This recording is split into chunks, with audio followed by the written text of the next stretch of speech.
when your team becomes smaller and you have to do more, it's stepping away from the idea of taking more action as Mm. the road to quote unquote getting more done. And it's more of let's focus on being better.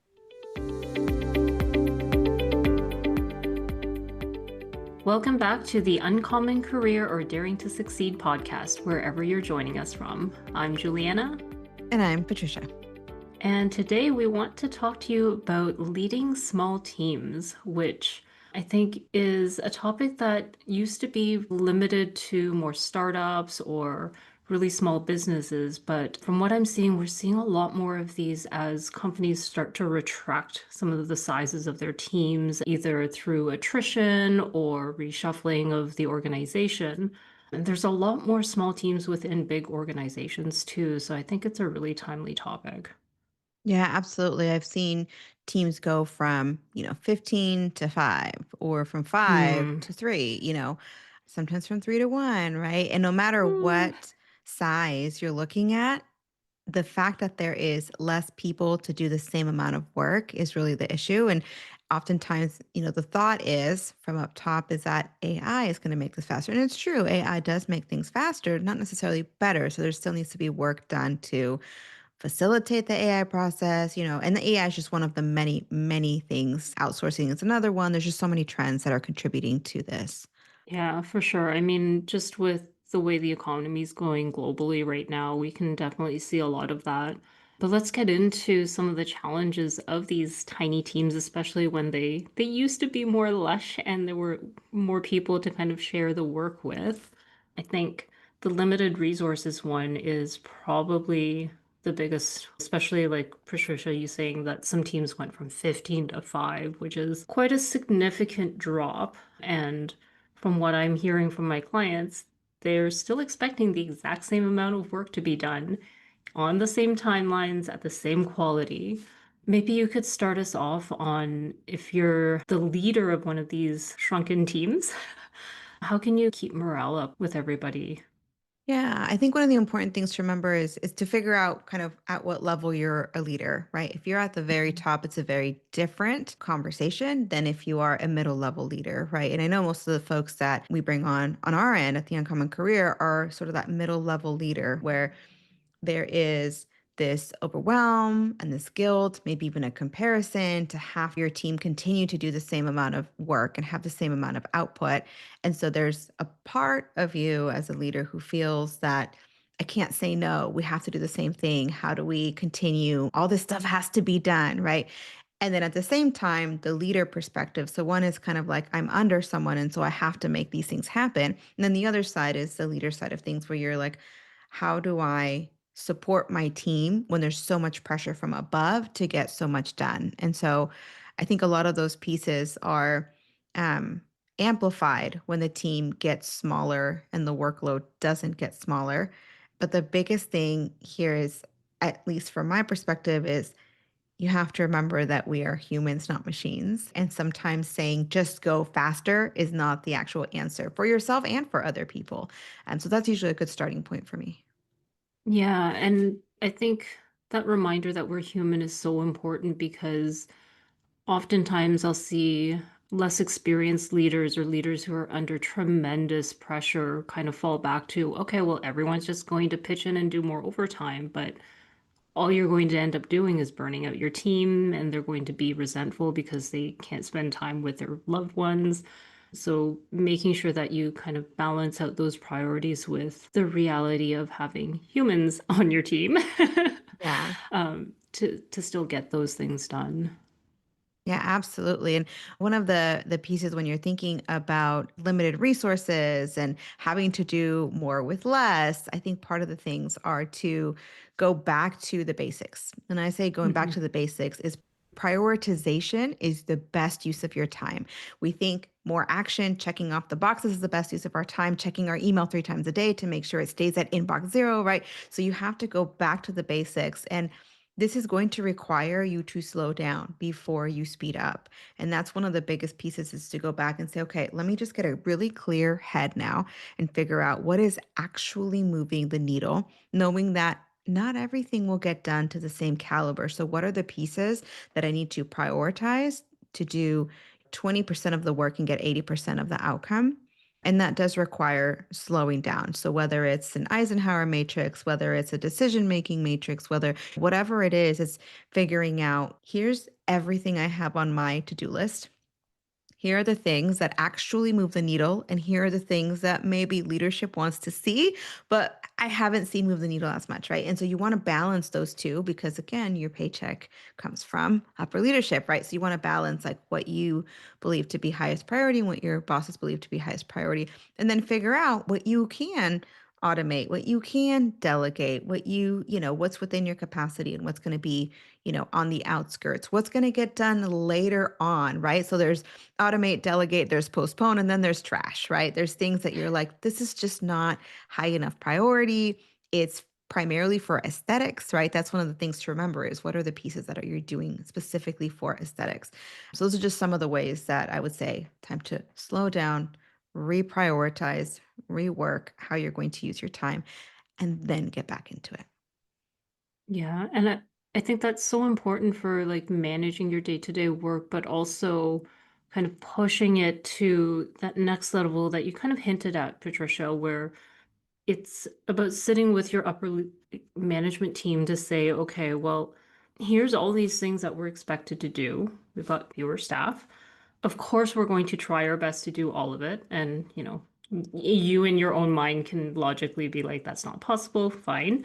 But to have that conversation with them to say, can we at least rank these, whether it's sequentially or in general buckets of priorities, so that we can prioritize our time to meet the goals of the company, Mm. right? Because I think a lot of the times the team make up shifts, but then that conversation doesn't actually happen with, okay, we either don't have the same number of people or we don't have the same skill set.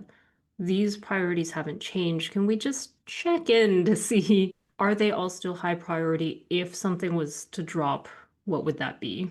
Or Mm. if there was one thing off of this list that we need to absolutely do by a certain time, what would that be? And have that open conversation with your leadership team so that you can reset those expectations and not get caught at the end of the year when they're like, well, we told you in January these were all your priorities and you haven't delivered.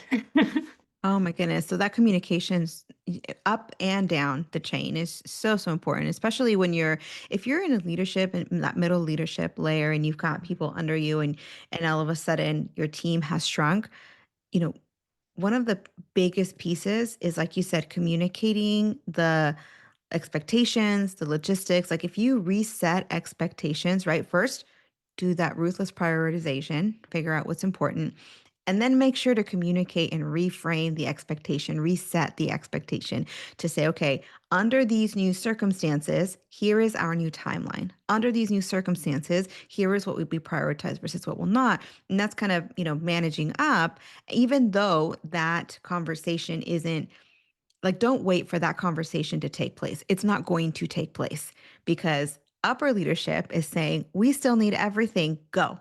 And so you have to say, if you want it done right, then we are going to have to slow down, right?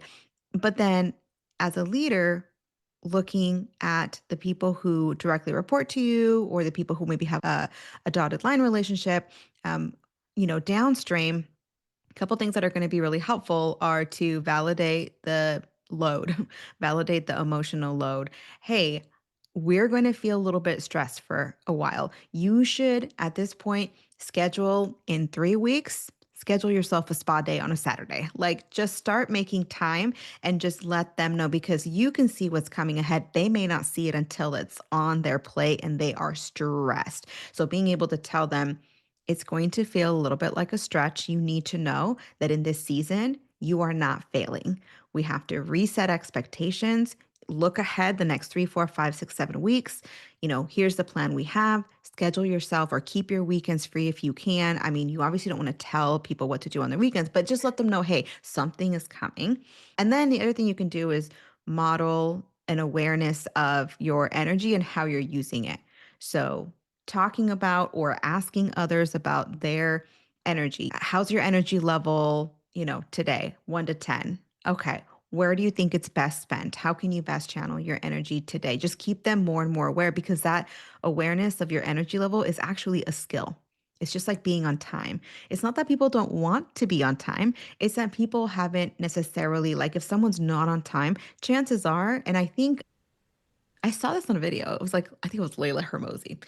I think I want to say it was her, but anyways, but she was talking about like some people don't have the skill of being on time, and I thought that's a great way of explaining it, right? That they don't realize, oh, I need travel time, and I need time to get ready, and I need time for the unexpected pieces, right? So wherever your team is, you want to help them with the skill building necessary to thrive in a really busy environment.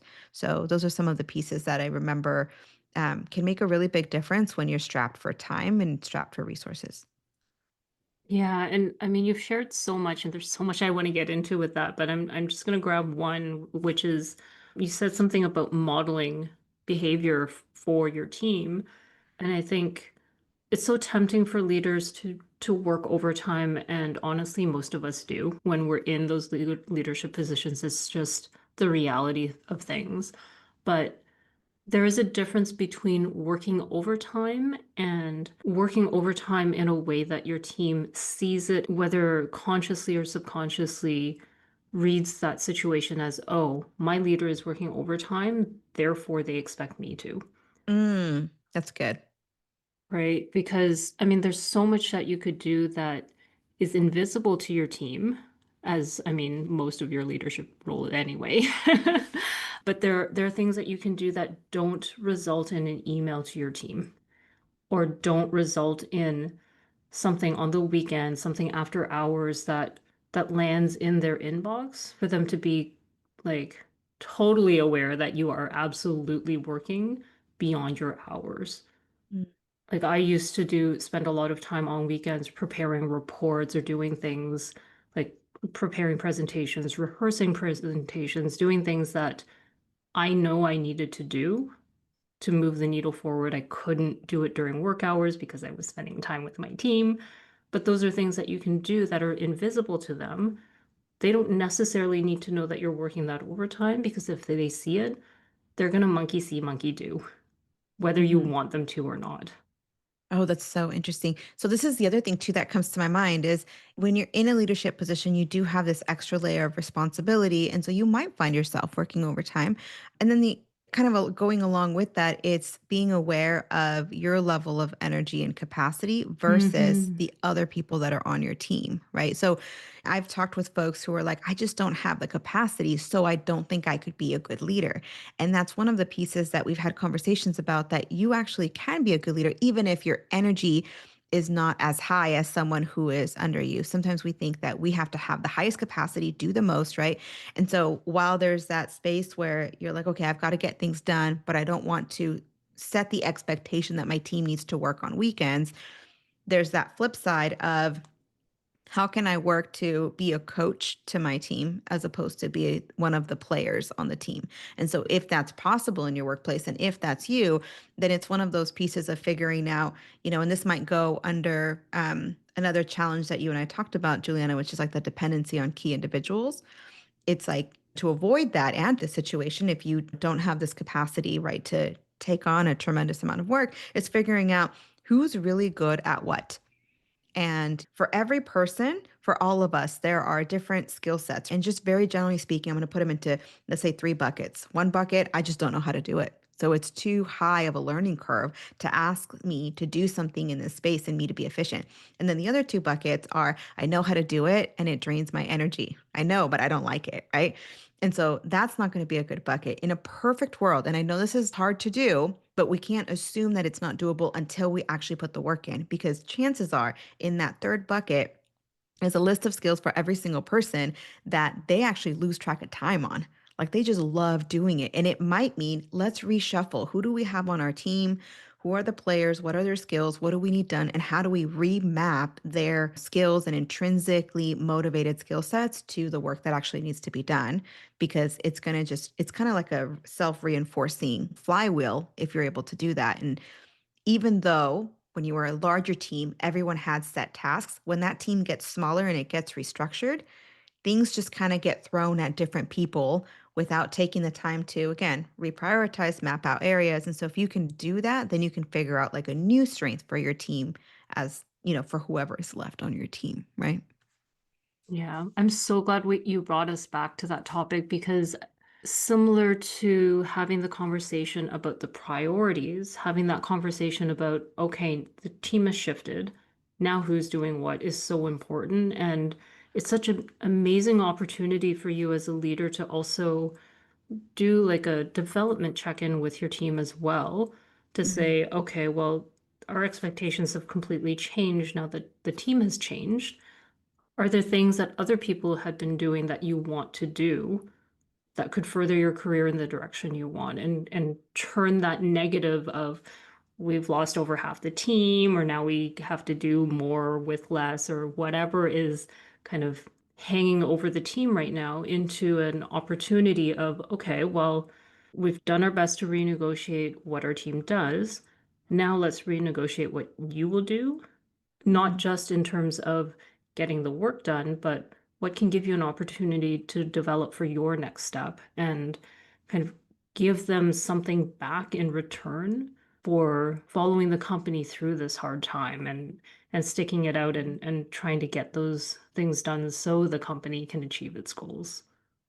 Oh my gosh, I love that. How you were talking about turn this moment of difficulty into an opportunity. Where do you want to grow? Turning Hmm. the overwhelm and guilt of I have to do everything now into a kind of a trust of let's see how great we can become as a small team, right? And that's really what a coach does, right? And along with that, some of what you're mentioning is it reminds me of coaching as far as, when you're on a team, you provide leadership, you provide encouragement, you provide a reflection back of saying, I trust you, I have confidence in you, and I'm going to let you do things the way you think is best. The norm in a large team has set expectations. But as you get smaller and smaller and smaller, the expectations shift. The amount of trust might be different or in different ways. And so being able to coach someone and say, okay, because our team has gotten smaller, I'm going to take on some additional responsibilities as well. And so I'm going to need to trust you more to do XYZ. And I'm going to be more hands off because I'm going to be working on these other priorities. Right. And I think that's a really good opportunity for people to grow as professionals, knowing, okay, I kind of own this now. And so I love how you took that from a place of lack and difficulty to a place of possibility and opportunity. And I think that mind shift alone is going to change the energy from a stressful to a curiosity, an opportunity, a possibility. Yeah, and I totally love you also using that as an opportunity to strengthen the trust bonds between yourself as a leader and your team because even if it was there before, likely when the team was larger and had more people to do the work, management of that would be different. You're probably focused on a blend of both development and getting the work done.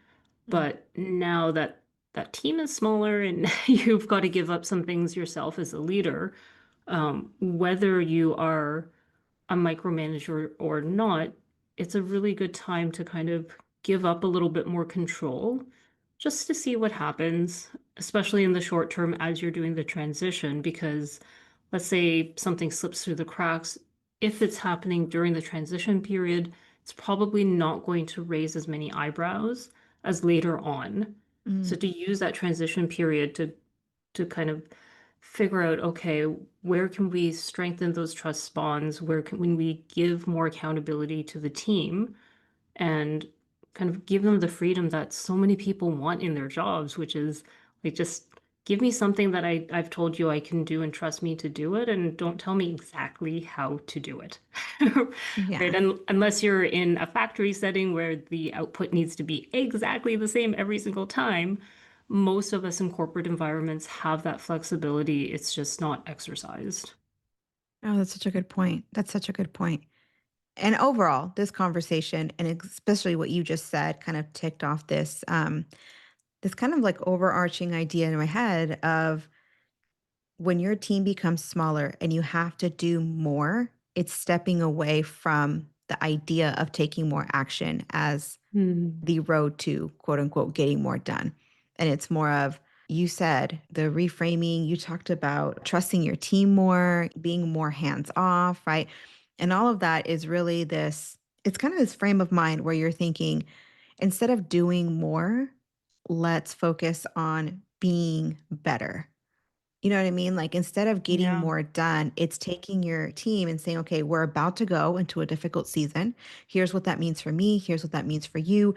And opening up space for, we're going to go into a little bit of experimentation as we transition into this new season. And in that experimentation, we need to figure out how to work together again in a whole new way, and being able to bring in things like trust and humility as a leader to be like, I'm going to do some things wrong as we figure this out. And so are you. And that's okay. Like, we're in an experimental phase and it's okay. And we need to be able to talk about these things, bring these things to light, give each other feedback, right? So it's kind of like this, the transition period could be kind of like a little incubator, right? And into a new season. And I think if we don't recognize that we are in a new season, the old isn't going to work. Yeah, I think that is something that's overlooked a lot of the times where as teams change, and this is a very obvious view of a team changing if they've gone from a large one to a small one. It's almost an opportunity for you as a leader to kind of stretch a little bit and learn a different way of leading that team and learning a different set of skill sets as a leader to manage through and to push through all those challenges. Because let's say you used to be able to hire for when there was more work. Now you've got to get a little bit more creative, right? And figure out, can I negotiate my way out of this and just convince the powers that be, the people that are senior to me, that we really do not have capacity to do more? Or is it a way to figure out, like you mentioned earlier, a way to automate or simplify the work process itself? Maybe the way things have been done on that team aren't the most optimal, and that's been okay because you had a lot of people to do the work. Mm, And maybe there's someone who's left on your team who's like, I've been telling you for years that we can do this better. We'll give them that opportunity to show that the team can still perform at that high level with whatever suggestions that they have. Like there's just so much opportunity. And I think a lot of people get kind of weighed down with that idea of, well, we've just lost all these people. They're not going to replace them. They're expecting all these things. And what does that mean for me and my job security? But on the flip side, there's so much that you can kind of incubate, like you said, out of the situation, that if you can just get a little creative, get a little curious, like Patricia said, it's so, so good for your career and your development as a leader in general to be able to push yourself beyond what you're used to. yeah, absolutely. Absolutely. And as we start to kind of wind down today's topic, it's so easy to talk about this when the situation isn't actually in front of us, right? So I do want to acknowledge that. And one of the pieces that Hmm. could help to, I guess, alleviate some of the hiccups that almost inevitably will happen in a situation that, we can talk about the ideal, but there is going to be some stress and there is going to be some miscommunication as you figure out this new way of working. But one thing that can help a lot on the front end is to, I talked about it a little bit before, but not only set the expectation of, hey, we're going into this new season, but also reset the decision making like protocols, right? Like the norms, the unspoken protocols, and the ones that are set in place, set in stones, right? So for example, we as a team up until this point have always met and voted on it. Let's just say it's really structured. We met and voted on this topic, right?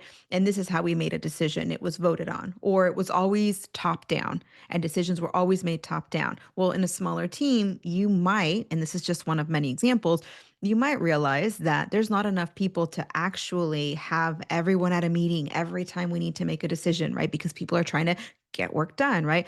So it's looking at, how do we make decisions both formally and informally? And what are the things that are going to need to change? And using, I was talking to a client a couple days ago for their first 90 days, and we talked about using wisdom and using authority, or wisdom and logic as authority, right? In those moments where it's so easy to say, well, how come so and so gets to have this part of the job and this is taken away from me? And I go, there could be so many things that happen.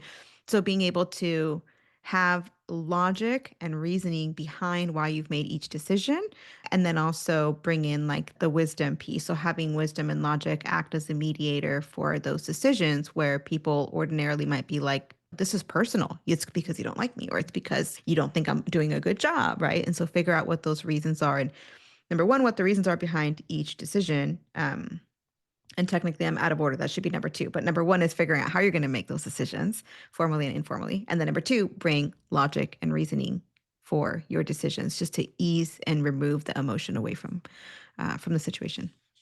Oh, as always, we've covered so much in a short amount of time. And I'll ask my usual question, which is if you wanted to send everybody away with just one takeaway, what would that be? Mhm. I think the one takeaway is to speed up. You just have to slow down. You have to. And so, Mhm. whatever your process is, the slowing down will help you have clarity of mind to know what that process is. And it may or may not involve some of the things we talked about today, but slow down so that you can look at things from a 50,000-foot view and you decide what is the best thing to do for your team. Awesome. Yeah. Yeah, What and about you? for me, I think it would be trying your best to renegotiate success for your Mm. team, just so that there isn't that gotcha at the end of the year, or your team's sitting there thinking, oh my goodness, our whole team's changed, but the expectations haven't changed. So even if you don't make too many inroads on that, it's worth having the conversation and continuing to have that conversation if the amount of work is just too much for the team, because that's really your job as the leader, is to manage that balance between what the upper leadership team wants to see from the team and what the team can actually produce. Yeah. Filling that gap. Oh, that's so Mhm. good. We can go off on a whole other side of this conversation, Juliana, but it was so great to just have this conversation with you. I know we maybe don't share it as often here in these particular episodes with you and I, but I know that some folks are going to want to reach out to you and that you do Yeah. work in this space. And so how can people find you? Yeah, I'll drop it in the show notes, but I'm primarily on LinkedIn, of course, and I'll include my website there as well. And what about yourself, Patricia, if somebody wants to reach out to you for some advice or for coaching? Yeah, absolutely. We have the website, theuncommoncareer.com.